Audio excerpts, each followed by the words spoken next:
Vamos começar falando e trazendo as informações do Coritiba, o Verdão do Alto da Glória, que jogou fora de casa em Salvador, na Bahia, e que, claro, acima de tudo, representando também o Coritiba, o futebol paranaense, dentro do Campeonato Brasileiro, Brasileirão da Série A. A história desse jogo você confere com Daniel Valdrigues. Muito bem, um forte abraço para o amigo que acompanha o Placar Transamérica. Nós estamos chegando para falar a respeito do Coritiba. O Verdão ontem foi até a cidade de Salvador e acabou perdendo para o Bahia pelo placar de 1-0. O gol foi anotado de pênalti pelo jogador Rodriguinho. Pênalti este que foi cometido pelo atacante Sassá. Por falar em Sassá, ele foi o titular na partida de ontem e como destaque apenas então este pênalti que cometeu em cima do atacante da equipe baiana. O demais, o time Coxa Branca não teve uma boa atuação, apenas no segundo tempo que conseguiu ter algumas oportunidades, mas não reverteu essa situação em gols e chegou então à sua quarta derrota na temporada, duas delas dentro do Campeonato Brasileiro, depois de estrear perdendo em casa para o Internacional, agora derrota diante do Bahia. E as outras duas no clássico contra o Atlético na final do Campeonato Paranaense. Coritiba precisa da recuperação e o próximo compromisso, nada mais nada menos, é o atual campeão, a equipe do Flamengo, que também vem de derrota na rodada. A equipe rubro-negra perdeu para o Atlético Goianiense por 3-0, então teremos um grande jogo de bola sábado às 7h30 no estádio Couto Pereira. Lembrando que na partida de ontem em Pituaçu, o técnico Eduardo Barroca teve a oportunidade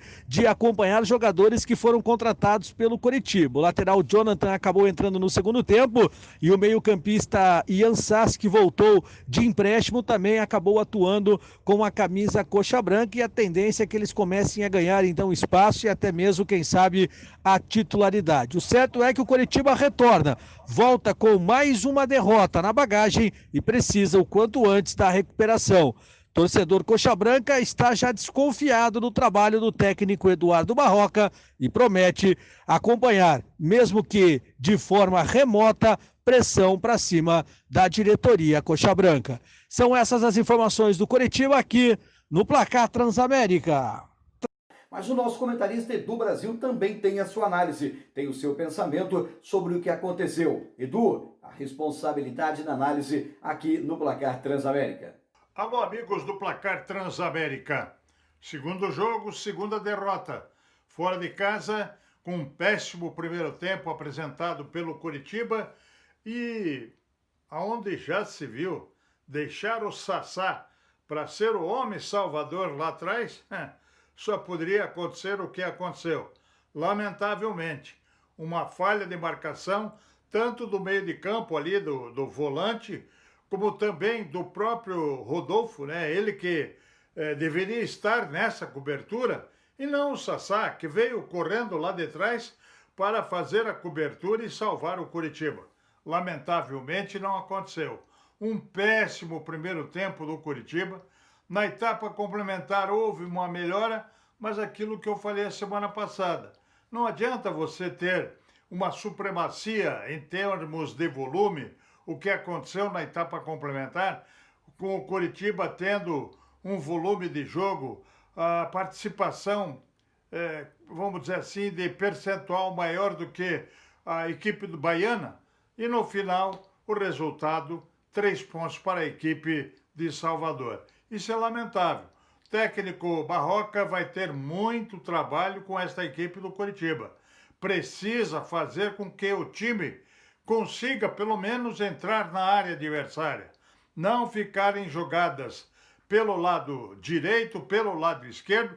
Aliás, um bom aproveitamento do William Mateus na etapa complementar pelo lado esquerdo, que chegou por várias ocasiões. No primeiro tempo sequer foi aproveitado. Aliás, o primeiro tempo do Coritiba é para esquecer.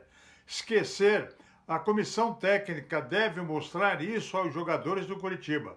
A lentidão, parece-me que eles estavam jogando contra o próprio Coritiba. Lamentavelmente.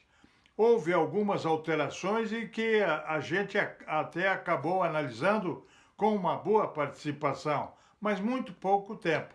Na etapa complementar, Ian Sassi volta à equipe do Coritiba, o garoto no meio, o Zé Luiz, com uma boa participação, Enfim, o Luizinho, né? Enfim, o Coritiba consegue, nesse Campeonato Brasileiro, mais uma derrota, o que é lamentável. O Coritiba que se quer fugir do rebaixamento, não quer voltar para a Série B, vai ter que modificar o seu sistema de trabalho. O técnico Barroca vai ter que encontrar maneiras com que o Coritiba chegue ao gol adversário. No próximo final de semana é o Flamengo, que também perdeu e está na mesma situação que o Coritiba. Um abraço e até a outra, Moura.